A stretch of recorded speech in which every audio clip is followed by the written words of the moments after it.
Padahal di dalam persidangan sudah sangat jelas bahwa saksi Reza Gladys Pretianisari telah memberikan keterangan di depan persidangan yang pada pokoknya menerangkan bahwa saksi Reza Gladys Pretianisari adanya illegal access yang dijadikan sebagai bukti dalam perkara ini haruslah ditolak. Nah, mengenai analisa yuridis yang disampaikan oleh penasihat hukum terdakwa. Selain materi keberatan tersebut di atas, terdakwa Nikita Mirzani menyampaikan materi dalam nota pembelaan atau pledoi pada pokoknya. 1. Bahwa penuntut umum menyimpulkan pemberian uang yang dilakukan oleh saksi Reza Gladys Pretianisari kepada saksi Ismail Marzuki dilakukan karena terpaksa, sedangkan terdakwa Nikita Mirzani menyimpulkan tujuan dari saksi Reza Gladys Pretianisari meminta pertolongan kepada terdakwa Nikita Mirzani melalui perantara saksi Ismail Marzuki adalah untuk menutupi kejahatan saksi Reza Gladys Pretianisari yang sudah menjual produk Glowing Booster Cell yang ditempel stiker di mana produk tersebut faktanya merupakan produk kecantikan yang overpriced dan tidak terdaftar di BPOM dan diduga mengandung bahan-bahan berbahaya. Sehingga dalam hal ini terdakwa Nikita Mirzani tidak melakukan ancaman pencemaran kepada saksi Reza Gladys karena terdakwa Nikita Mirzani mengatakan saksi Reza Gladys Pretianisari abu-abu dan kurus. Setelah terdakwa Nikita Mirzani mengetahui terdakwa Nikita Mirzani dijadikan tersangka atas tuduhan pemerasan, padahal uang yang diberikan saksi Reza Gladys Pretianisari pada terdakwa Nikita Mirzani melalui saksi Ismail Marzuki merupakan uang hasil kesepakatan bersama, dan terdakwa Nikita Mirzani juga tidak melakukan ancaman pencemaran muka rahasia terkait dengan 3 gambar berupa Glowing Booster Cell dan 1 gambar berupa nota pembelian performance Glowing Booster Cell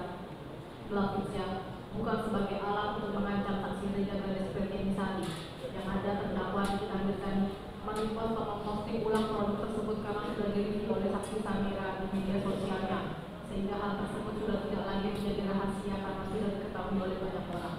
Kedua, bahwa saksi Reza Gladys Pretianisari meminta tolong kepada saksi Oki Pratama dan saksi Ismail Marzuki pada saat melakukan sambungan telepon bertiga menggunakan aplikasi WhatsApp, di mana saksi Reza Gladys Pretianisari meminta tolong kepada saksi Ismail Marzuki agar dipertemukan dengan terdakwa Nikita Mirzani. Lalu adanya kesepakatan harga yang diawali dengan kesepakatan harga yang wajar dengan saksi Ismail Marzuki, di mana tidak ada tekanan, tidak ada ancaman, dan tidak ada rasa takut yang ada hanya bisnis normal.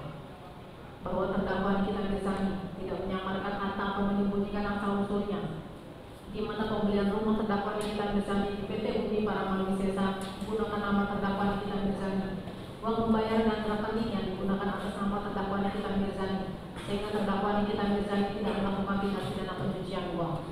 Keempat, jaksa penuntut umum merubah pasal dalam surat dakwaan, di mana dalam proses penyidikan dan penyelidikan disangkakan pasal 368 KUHP dan pasal 27A Undang-Undang ITE tentang pemerasan dan pencemaran nama baik, tetapi dalam surat dakwaan menggunakan pasal 369 ayat 1 KUHP dan pasal 27B ayat 2 junto pasal 45 ayat 10 huruf A. Yang kami hormati Majelis Hakim Pengadilan Negeri Jakarta Selatan, saudara terdakwa dan tim penasihat hukum terdakwa, bahwa apa yang disampaikan oleh penasihat hukum terdakwa dalam nota pembelaannya tentang fakta yang terungkap di persidangan, tentang teori yang menyatakan bahwa fakta persidangan ini tidak boleh dipandang secara sepotong-sepotong, melainkan harus dipertimbangkan secara utuh holistik dalam rangka membentuk keyakinan hukum yang murni, bebas dari pengaruh emosional, tekanan publik, ataupun persepsi yang belum terbukti. Ternyata hal tersebut hanyalah sebuah teori semata-mata, agar nota pembelaan yang disampaikan oleh penasihat hukum terdakwa terlihat memiliki kalimat yang utuh. Bahwa setelah penuntut umum membaca apa yang telah dituangkan dalam nota pembelaan atau pledoi penasihat hukum terdakwa, terdapat inkonsistensi total terhadap penjabaran tentang fakta yang terungkap dalam persidangan yang dibuat oleh penasihat hukum terdakwa, dan keseluruhan fakta persidangan yang disampaikan dalam nota pembelaan penasihat hukum terdakwa tidaklah bersifat utuh, tapi lebih kepada kritik impresionistik atau kritik ekspresif terhadap materi nota pembelaan yang disampaikan oleh penasihat hukum terdakwa. Penuntut umum menyampaikan jawaban sebagai berikut. 1. Surat dakwaan jaksa penuntut umum saling bertentangan atau kontradiktif dengan fakta dan surat tuntutan. Bahwa materi nota pembelaan pada pokoknya berkaitan dengan ketidakjelasan subjek hukum yang menjadi korban dalam surat dakwaan penuntut umum, di mana sesungguhnya hal tersebut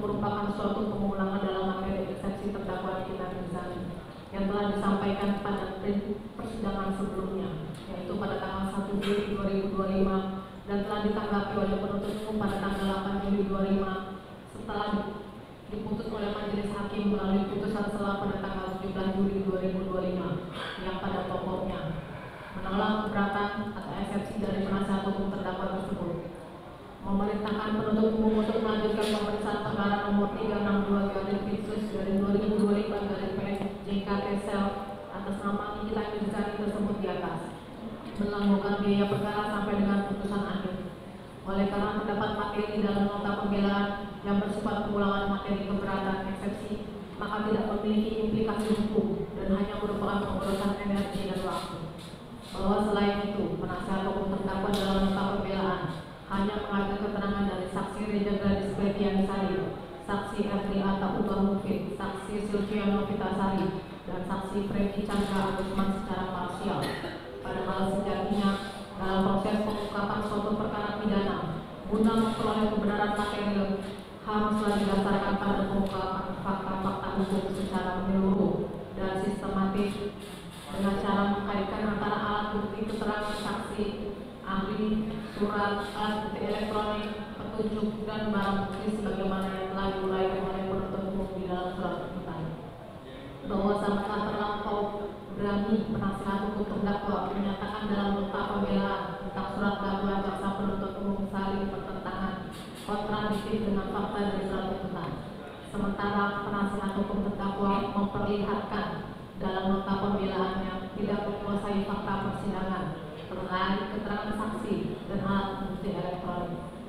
Di mana salah satu contohnya tentang penasihat hukum terdakwa menyampaikan dalam nota pembelaannya tentang saksi Reza Gladys Pretianisari dan saksi Ismail Marzuki video call di rumah pada tanggal 27 Oktober 2024 dan direkam saksi Erli Atta Ubah Mufid. Hal ini memperlihatkan satu pengetahuan yang tidak memahami peristiwa dan fakta persidangan, hanya sebatas menyajikan argumen yang ambigu, manipulatif, dan bukan penyajian fakta persidangan yang utuh. Untuk menjawab keberatan ini dengan memperhatikan efisiensi energi dan waktu, penuntut umum mengambil alih semua alasan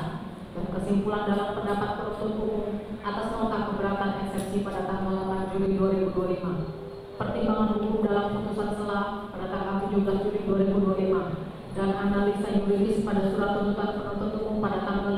9 Oktober 2025 sebagai satu kesatuan yang tidak terpisahkan dengan jawaban penuntut umum atas nota pembelaan. Bahwa berdasarkan hal tersebut, maka argumentasi penasihat hukum terdakwa yang menyatakan bahwa surat dakwaan jaksa penuntut umum saling bertentangan atau kontradiktif dengan fakta dan surat tuntutan adalah tidak berdasar dan haruslah ditolak. Kedua, tentang pertentangan keterangan saksi-saksi dan bukti-bukti yang diajukan oleh jaksa penuntut umum, bahwa terkait dengan isi nota pembelaan pledoi penasihat hukum terdakwa mengenai pertentangan keterangan saksi dan barang bukti itu merupakan halusinasi penasihat hukum saja, dan penasihat hukum terdakwa telah melakukan penyelundupan fakta. Padahal di dalam persidangan sudah sangat jelas bahwa saksi Reza Gladys Pretianisari telah memberikan keterangan di depan persidangan yang pada pokoknya menerangkan bahwa saksi Reza Gladys Pretianisari dengan menggunakan aplikasi WhatsApp dengan nomor 0811 067 pada tanggal 27 Oktober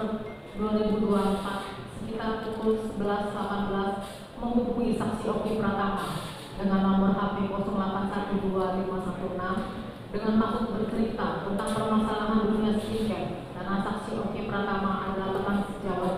yang sebagaimana sumpah kedokteran sudah saksi Reza Gladys Pretianisari anggap sebagai saudara kandung yang selalu menjadi teman bercerita saksi baik masalah pribadi ataupun kerjaan.